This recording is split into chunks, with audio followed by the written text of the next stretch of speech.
Hello दोस्तों, मैं हूं पांडे सर के प्लेटफॉर्म से कपिश पांडे। दोस्तों, जो अभी पीजीटी इकोनॉमिक्स का जो अभी हाल फिलहाल एकलव्य मॉडल रेजिडेंट स्कूल का भी होने वाला है, या अभी लेटेस्ट में यूपी पीजीटी भी का होने वाला है।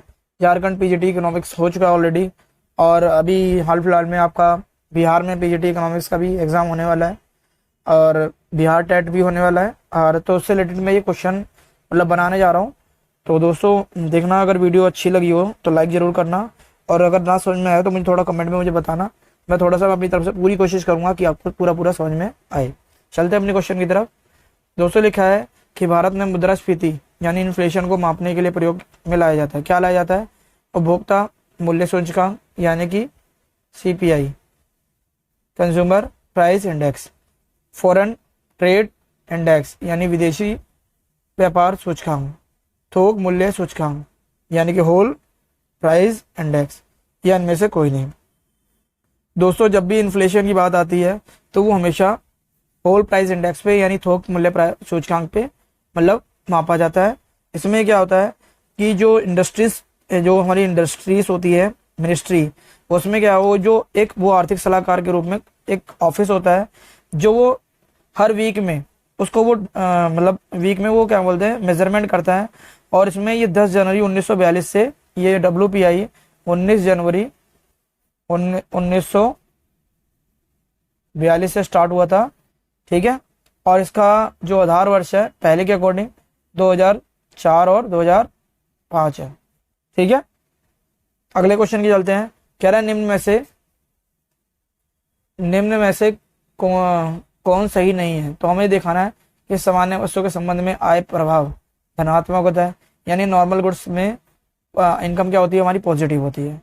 निम्न वस्तुओं के संबंध में इनकम ऋणात्मक होती है यानी नेगेटिव होती है। श्रेष्ठ वस्तु में के संबंध में आय इनकम यानी शून्य होती है।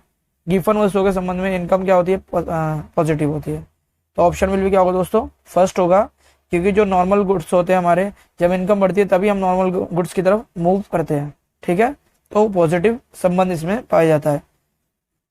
ठीक है, जैसे जैसे आपकी इनकम बढ़ती है वैसे वैसे आप नॉर्मल यानी कि निम्न कोटि की वस्तुओं से नॉर्मल गुड्स की तरफ मूव करते हो। ठीक है, अगला क्वेश्चन है हमारा, क्या कह रखा है, दिए हुए विनियोग खर्च के लिए बचत प्रवृत्ति में वृद्धि होने से क्या होता है। ब्याज दर में गिरावट आएगी, आय में गिरावट आएगी, या ब्याज दर में वृद्धि होगी, या आय में वृद्धि हो जाएगी। तो दोस्तों इसका ऑप्शन विल भी क्या होगा दोस्तों, सेकंड होगा, क्योंकि विनियोग व्यय यानी कि खर्च होने के से बचत क्या होता है, बचत प्रवृत्ति में होने वाली वृद्धि आय में गिरावट होती है, यानी इनकम में क्या हो जाती है, गिरावट होती है। यानी कि क्योंकि ऐसी दशा में विनियोग जो होता है वो हमारा फिक्स होता है। ठीक है, अगला क्वेश्चन है, ये हमारा कॉब डगलस का क्वेश्चन है। कॉब डगलस का क्वेश्चन है हमारा कि इसमें क्या रखा है कि कॉब डगलस का उत्पादन फलन जो है हमारा में उत्पत्ति के कितने साधनों के विचार किया जाए। पहले तो कॉब डगलस का जो फंक्शन है वो क्यू बराबर हमारा ए के, और यहाँ ए स्मॉल में लेट और ये बी, यानी कि तो ये हमारा लेबर और कैपिटल होता है। ठीक है, ये हमारा क्या नाम है, कॉब डगलस का फंक्शन होता है। ये हमारा दो यानी कि कैपिटल और लेबर पर ही डिपेंड रहता है। ठीक है, श्रम और पूंजी पर, ये दोनों ही विचार करता है। और नेशनल इनकम में इनकम क्या होती है हमारी, स्थिर होती है इसमें। ठीक है, अगले क्वेश्चन की तरफ चलते हैं हम।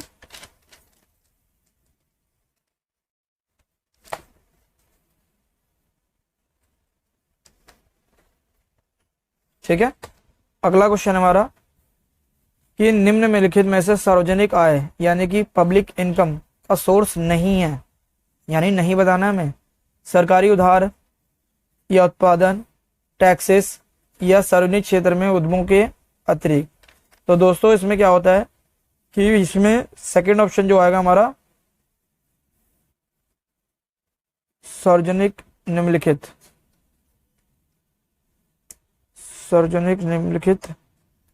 निम्नलिखित में से कौन सा आय स्रोत नहीं है, सॉरी सरकारी उधार नहीं है, ये देखना है, या क्या बोलते हैं उत्पादन कर या सार्वजनिक क्षेत्र के।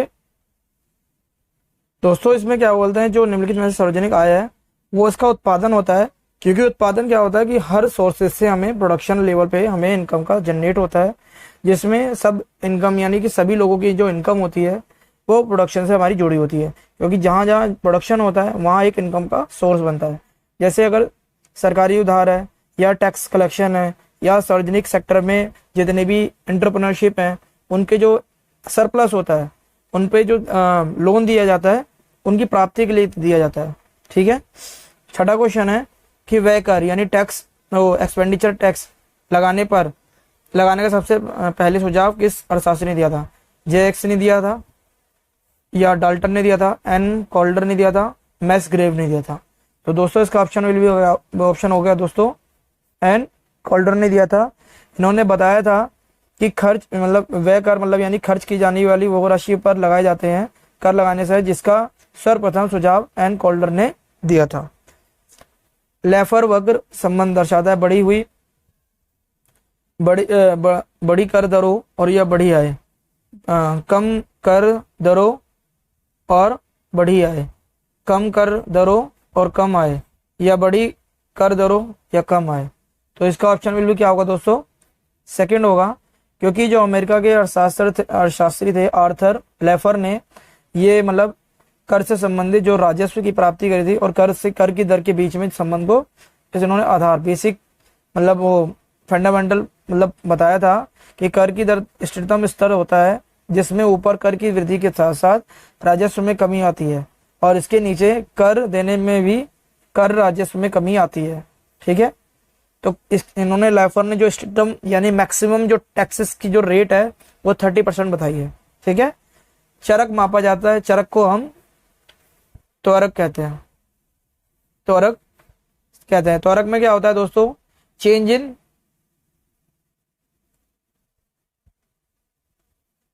इन इन्वेस्टमेंट यानी कि डेल्टा आई और चेंज इन कंजप्शन, इसका ये रूल होता है। तो हम देखते हैं चेंज इन इन्वेस्टमेंट और चेंज इन कंजप्शन ये किस में होता है हमारे दोस्तों? चेंज इन इन्वेस्टमेंट और change in consumption, D option है इसका। ठीक है। इसे हम त्वरक भी बोलते हैं, त्वरक। अगला क्वेश्चन है हम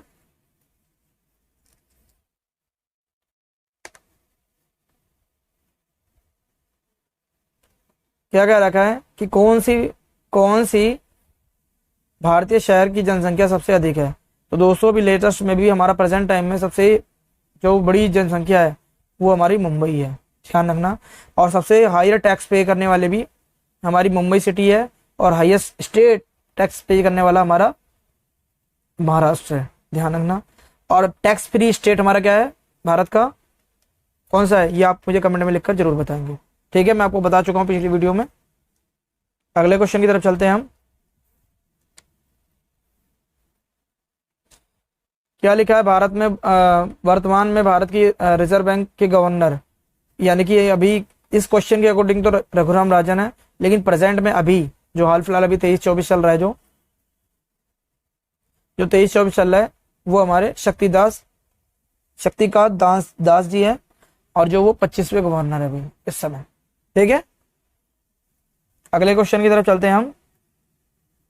क्या कह रहा है? अंतरराष्ट्रीय व्यापार का बैंक वाश इफेक्ट शब्दावली का सर्वप्रथम प्रयोग किसने किया था? ठीक है। वाश इफेक्ट का जो सर्वप्रथम जो इफेक्ट यानी कि किसने किया था? दोस्तों ऑप्शन मुझे लग रहा है गलत दे रखा है यहाँ पर, एक मिनट दोस्तों, इसमें ऑप्शन गलत दे दिए। तो अंतरराष्ट्रीय व्यापार का जो बैंक वॉश इफेक्ट शब्दावली है सर्वप्रथम गुरनॉर मिरडॉल ने की थी। ठीक है। अगला क्वेश्चन है कि अंतरराष्ट्रीय विकास संघ की जो स्थापना है ये 1945 में हुई या 1946 में, 1956 में, 1960 में? तो इसका ऑप्शन विल भी क्या होगा दोस्तों? 4 होगा। 1960 में हुई थी, 24 सितंबर में हुई थी। यहाँ पर जो इंटरनेशनल डेवलपमेंट एसोसिएशन जो वर्ल्ड बैंक के तहत एक यूनिट है इससे, जिसे मतलब एक मॉरल बनाने के लिए यानी उदारीकरण मतलब उदार यानी कि ऋण की खिड़की भी कहा जाता है इसको। ठीक है। उदार ऋण की खिड़की भी कहा जाता है। जिसे इंटरनेशनल डेवलपमेंट यूनियन। ठीक है। अब अगला क्वेश्चन है कि बाजार की अपूर्णता की कोटि, बाजार की अपूर्णता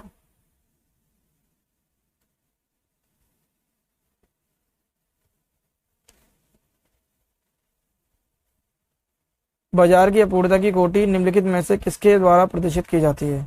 तो बाजार की अपूर्णता की जो कोटि है यानी P minus M C upon में E, P minus M R upon में E upon E upon P. तो इसका ऑप्शन बिल भी क्या होगा दोस्तों, पी, ये फर्स्ट, क्योंकि पी हमारा ए आर भी होता है, ए आर माइनस में एम सी अपॉन में ए। ठीक है।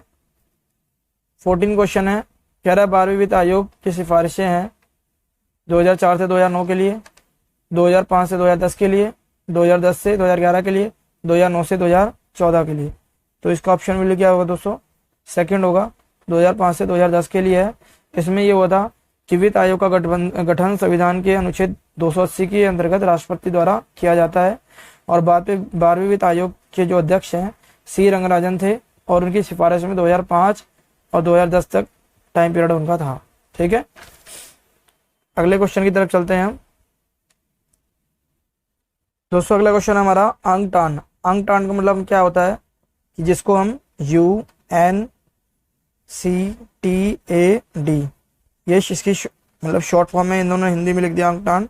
इसको मतलब हम बोलते हैं United Nations conference on trade and development. ये हमारा 1964 में आया था, जो इसका मतलब स्थापित हुआ था। ये व्यापार और विकास संयुक्त राष्ट्र सम्मेलन था हमारा।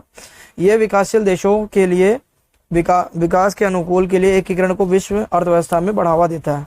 ठीक है। ये स्थायी अंतर सरकारी निकाय के लिए होता है। इसका मुख्य जो होता है, मुख्यालय जो दे रखा है जिनेवा में। जिनेवा हमारा कहाँ पर है, स्विट्जरलैंड में। ठीक है। ये यानी कि 1964 में हुआ था, तो पहला ही ऑप्शन इसका होगा। समझ पाए। चलते हैं अपने अगले क्वेश्चन की तरफ।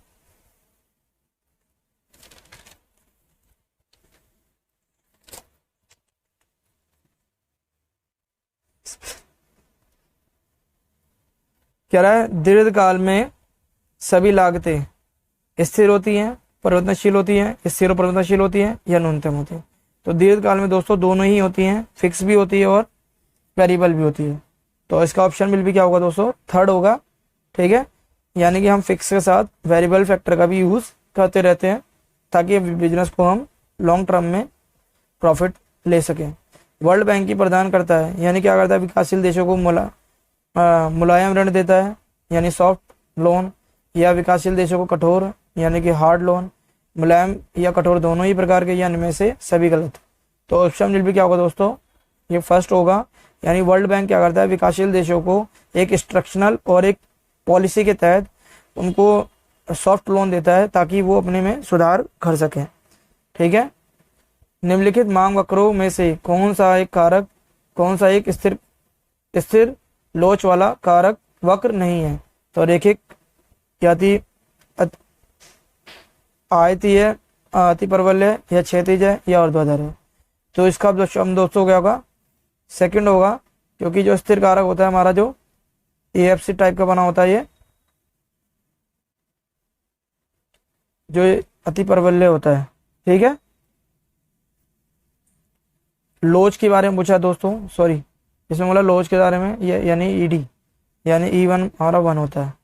तो ये अति परवलय यही होगा हमारा।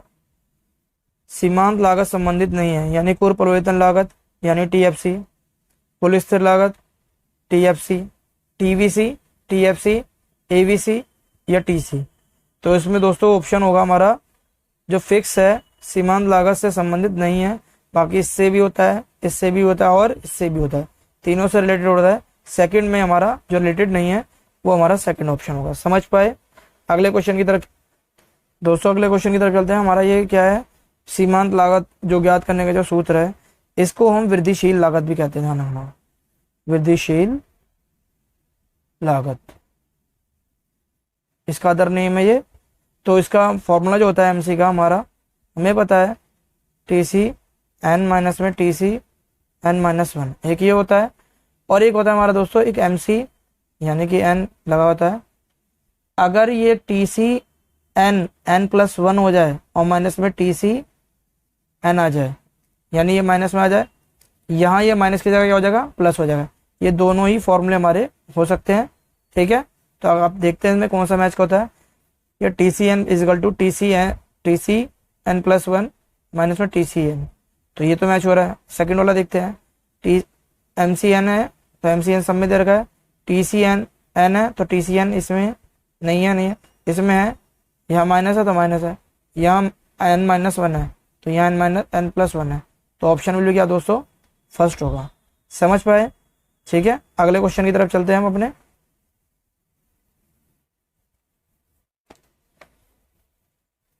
ये क्या कह रहा है हमारा जो 21 है, कह रहा है स्फीतिक संबंध प्रतिरोध स्टैगफ्लेशन से तात्पर्य है।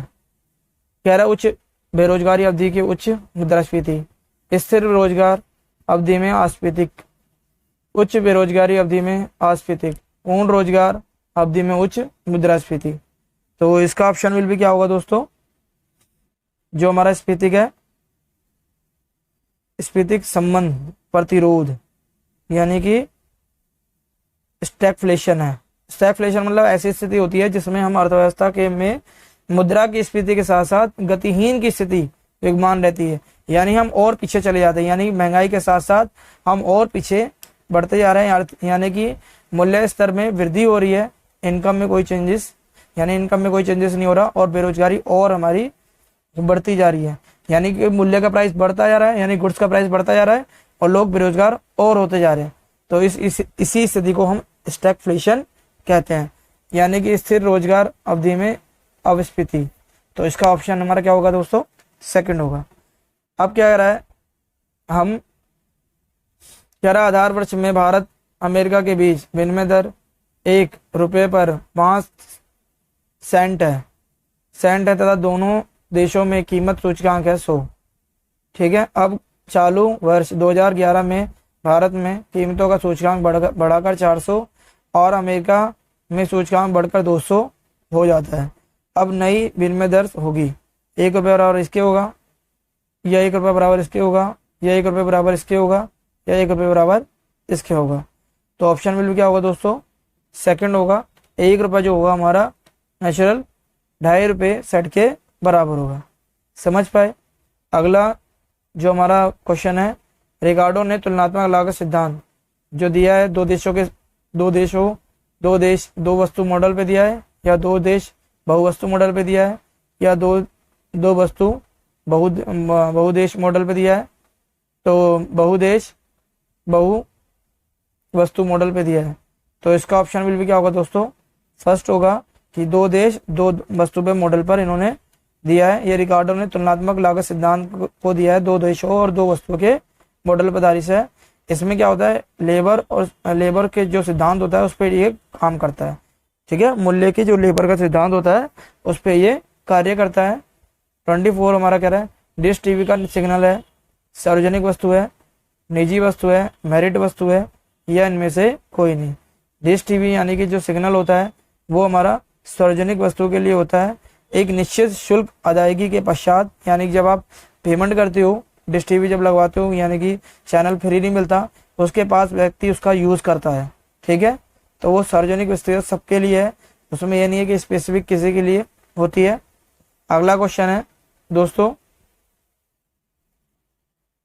कह रहा है यदि अर्थव्यवस्था में इस वर्ष 8% स्फीति आकी जाए तो इसका अर्थ होगा कि उपभोक्ता वस्तुओं की कीमतों में 8% की वृद्धि हो जाए, मुद्रा की क्रय शक्ति में 8% की कमी आए, या सकल राष्ट्रीय आय में 8% की वृद्धि हो गई, या विदेशी व्यापार में 8% की वृद्धि हुई। तो दोस्तों इसका ऑप्शन विल भी क्या होगा दोस्तों, फर्स्ट इसका ऑप्शन होगा कि जो उपभोक्ता की वस्तुओं की कीमतों में 8% की क्या हो रही है, वृद्धि हो रही है। स्फीति का मतलब यही हैगा, स्फीति जो आकी लिखा हुआ है इसका मीनिंग यही है कि वस्तुओं और सेवाओं की कीमतों में वृद्धि से है, ठीक है दोस्तों। मैं आगे भी वीडियो आप सबके लिए लाता रहूँगा। ये हमारे 25 क्वेश्चन थे, आप सबको मैं देखते रहें, मेरे को फॉलो करते रहें। अगर कोई किसी को ना समझ में आया तो मुझे कमेंट में लिखकर जरूर बताना। Thank you for watching.